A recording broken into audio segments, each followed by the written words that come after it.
지난 5월 튀르키예 5세대 전투기의 이름이 칸으로 명명되었다고 합니다. 칸은 왕 중의 왕이라는 의미라고 하네요. 일명 TFX. 이 5세대 전투기 사업에 대한 많은 사람들의 반응은 매우 회의적인 시각을 넘어 정치적 쇼 또는 거짓말이라고 거칠게 말합니다. 그런데 또 한편에서는 KF-21위 성가신 존재가 될 것이다라는 우려를 가진 분들도 상당수 있었습니다. 어디까지 진실이고 무엇이 팩트일까? 그렇다면 그동안 무기 개발한 과거의 사례를 보면서 어느 정도 알 수 있지 않을까? 하는 생각에서 알아봤습니다. 국뽕 빼고 판단은 시청자 각자의 몫으로 하고 현재 TFX 관련 기업들의 기술과 상황, 그리고 튀르키예 정부의 과거부터 현재에 이르는 무기 개발 상황 등을 결과론적으로 접근해 보겠습니다. 먼저 터키의 국방정책을 집행하는 과정을 간단하게 보겠습니다. 설명을 위해 5세대 전투기 사업을 중심으로 보면 SSIK라는 터키방위산업집행위원회 즉 우리의 국방위원회 같은 조직의 최고 결정기관이 있으며 하부에 터키 국방정책을 주관하는 터키방위산업청 SSB가 있습니다. 터키의 주요 무기 체계는 무기, 항공, 엔진, 전자, 전함으로 구축되며 SSB는 우리의 카이와 같은 국영 터키 항공우주산업과 주요 계약을 진행하며 관련 장비업체로 투사스 엔진공업, 아셀산, 로켓산 등 대표 방산기업과 개발을 진행합니다. 터키 전체 약 175개 업체가 방산업체로 등록되어 있으며 이들 중 세계 100대 방산기업에 7개 업체가 있고 수출 규모는 약 12에서 13위입니다. 터키의 국토 면적은 한반도 3.5배 정도 큰데요. 인구도 8천만 명이 넘습니다. 터키의 역사적 배경은 우리와 다른 듯 비슷한 점이 있습니다. 터키 지역은 오래전 그리스 로마 제국의 1000년간 지배를 받았었고 이후 터키의 오스만 제국이 1458년 아테네를 함락시킨 후 1821년까지 그리스는 400여 년간의 터키의 식민지였던 오랜 분쟁 역사가 있습니다.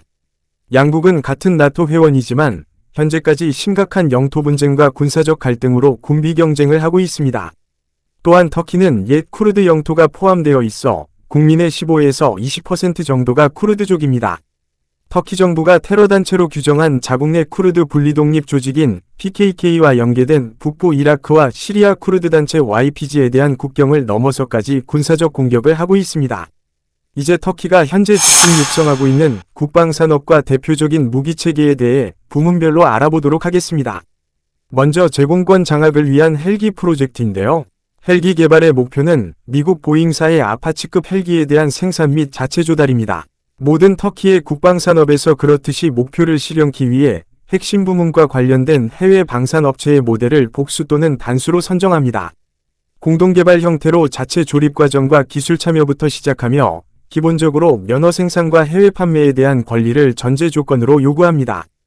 헬기의 경우 이탈리아 망구스타와 미국 시콜스키 헬기를 용도에 맞게 개별 생산하더라도 차후 자체 생산 모델에서는 2개의 면허 생산에서 부품 통합을 하거나 다른 무기에 적용하거나 전혀 상관없는 다른 업체 제품으로 통합하기도 합니다.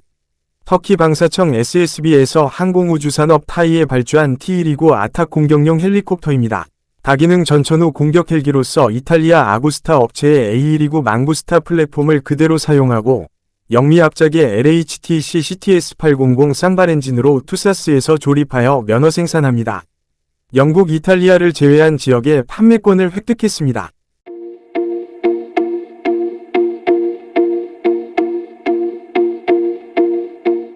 다음은 터키 유틸리티 헬기 사업인 T-70 중형 UHP 프로젝트입니다.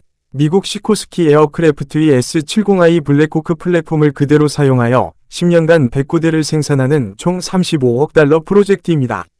엔진은 GE-T700을 사용하는데 투사스 엔진이 면허 생산하며 거의 모든 중대형 엔진을 생산해온 투사스 엔진이 미국 GE-T700 엔진 MRO 유지보수 센터로 지정됩니다.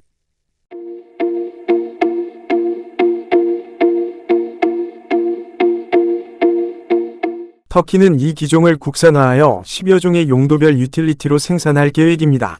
TUHP 프로토타입은 GE 자회사인 폴란드 PZL 미엘렉에서 제작된 블랙호크이며 아재선은 항법통신 임무 비행관리 등을 IMAS로 통합합니다. 다음은 타이TU-기우 고피 경량 UH 다목적 헬리콥터를 소개합니다. 고피는 터키 국내 최초로 개발된 유틸리티 헬리콥터로서 시제기는 T129 엔진을 사용했지만 이를 터키 투사스사가 개량한 TS1400 터보샤프트 엔진을 사용하게 됩니다.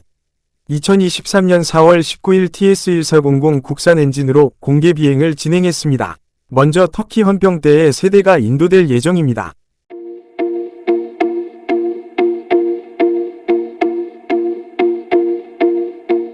다음 타이 T929 아탁2 중공격 헬리콥터입니다.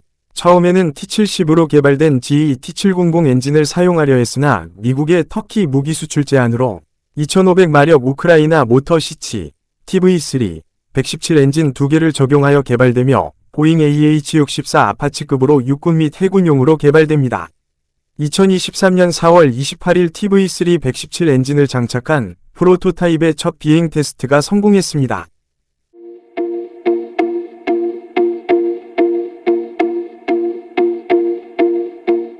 이제 5세대 국가전투항공기 사업 MMU 프로젝트 관련 사항으로 그동안 전투기 개발 이력을 함께 살펴보겠습니다. 스텔스 및 전천후 공중우세기로 국영 항공우주산업 타이에서 개발합니다. 터키 F-16C와 D 모델 270대를 면허 생산했습니다.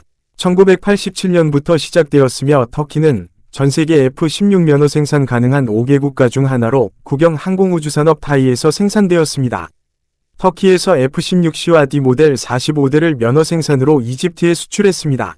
최초 외국산 F-16 팔콘으로 판매 승인되어 1995년에 납품되었습니다. 터키 항공우주산업 타이와 투사스 엔진공업 테이에서 생산되었습니다. 터키 투사스 엔진공업 테이와 미 제너럴 일렉트릭 에어로스페이스 간 10년 이상 유지되었던 F-16 15용 F-110 엔진 생산 및 유지 보수에 관해 2023년 7월 연장되었습니다.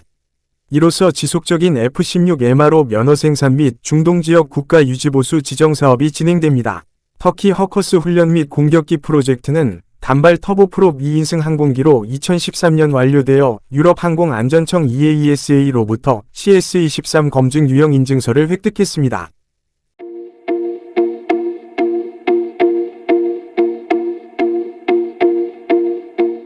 다음은 터키 후르젯 고등훈련 및 경공격기 프로젝트입니다. 2017년 시작되어 현재 여러 버전으로 개발 중이며 터키 최초 국산 초음속 제트 항공기라고 할 수 있습니다. 단발 엔진 GE F404를 적용하여 최대 마하 1.4 속도의 2인승 전투기로 2025년부터 28년까지 16대가 터키 공군에 납품될 예정입니다.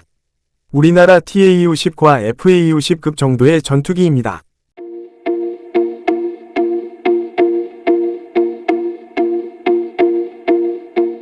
다음은 현재 가장 주목받고 있는 터키 TF-X칸 5세대 자국산 제공 전투기용 MMU 프로젝트입니다. 스텔스 및 전천후 공중우세기로 터키 측에서는 미국 5세대 전투기 F-22 랩터를 모델로 했다고 알려져 있으며 블록1 시제기는 면허 생산 중인 GE F-110 엔진을 사용하며 블록2는 F-110과 동급의 자국산 TF-35000 엔진을 사용할 예정이라고 합니다. 원래 영국과 미국 다국적 합작사 BAE 시스템 또는 영국의 롤스로이스와 엔진 개발을 하려 하였으나 미국 무기 수출 제한으로 인해 최근 우크라이나 이벤코 프로그레스 업체와 투사스테이가 함께 칸 엔진 개발을 한다는 소식입니다. 우크라이나 이벤코사는 현재 터키의 앙카, 크지렐마 등 무인 항공기와 T929 헬기에 적용 중인 항공엔진 전문 설계 업체입니다.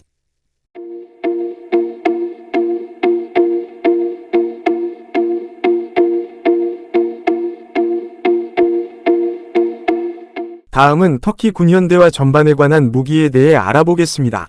터키는 다양한 무기를 수출하고 있어 2022년 기준 43억 달러에 달합니다. 일례로 2020년 9월 아제르바이잔 전쟁 시 터키에서 수입한 무인기 TB2로 24일 만에 아르메니아 전차와 장갑차 등 600여 대를 격파하면서 아제르바이잔이 전승을 거두게 되고 터키는 현재 세계 1위의 무인기 수출 강국으로 부상했습니다.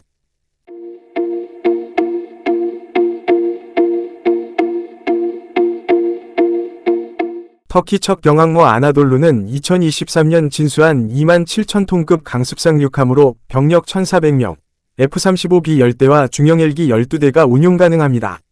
특히 터키는 무인기 드론 항모로 활용할 계획입니다.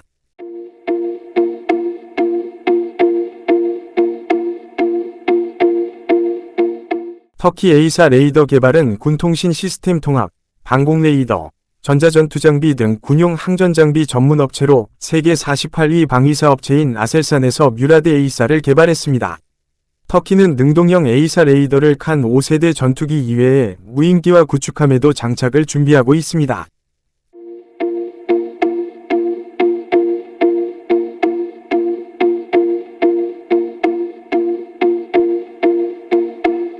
다음 터키 중단거리 미사일을 소개합니다. 터키의 대표적인 로켓 및 미사일 전문 기업으로 로켓산이 있습니다. 2016년 휴대용 대전차 미사일과 지대공 미사일 등을 성공적으로 발사했으며 그 외 250km 순항미사일, 중형어뢰 등 50여 종의 미사일과 로켓을 대량 생산하고 있습니다.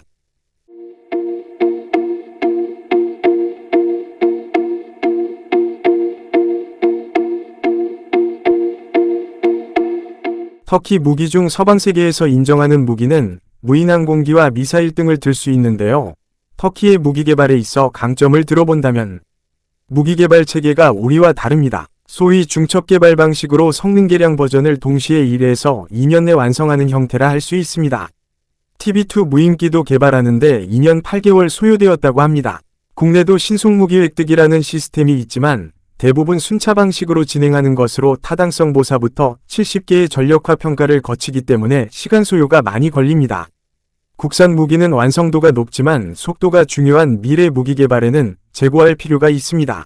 또한 터키는 오랜 분쟁 지역으로 많은 문제를 안고 있지만 항상 새로운 무기에 대한 실전 평가가 가능한 점이 있습니다. 이제 반대로 터키 방위 산업의 문제가 되는 딱 두 가지만 들어본다면 첫째는 터키의 지난 10여 년의 고질적 경제 문제로 인해 정부 지원에 한계가 있어서 방산기업이 먼저 자체 자금으로 R&D에 선투자하도록 종용을 받고 또한 차후 SSB위 개발 선정이 나중에 되다 보니 업체가 선정을 받기 위해 개발 일정이나 기술 정도를 과장하는 경우가 발생한다고 합니다. 따라서 선정 후 실제 개발에 들어가면 위외의 변수들이 많이 등장한다는 것입니다. 두 번째는 터키는 중동 국가 중 가장 친미 국가이면서도 친중 정책을 구사합니다. 나토 회원국이지만 유로에는 아직 가입하지 못한 기형적 구조와 정치, 외교, 분쟁 등의 문제로 인해 터키는 서방 세계의 제재 또는 수출 금지 등의 불확실성이 항상 존재한다는 것입니다. 여러분들은 어떻게 생각하시나요? 지금까지 터키의 국방 산업을 간단하게 살펴보았습니다. 과연 그들의 TFX가 우리의 KFX의 라이벌이 될까요? 이상 세상큐였습니다. 마지막까지 시청해주셔서 감사합니다.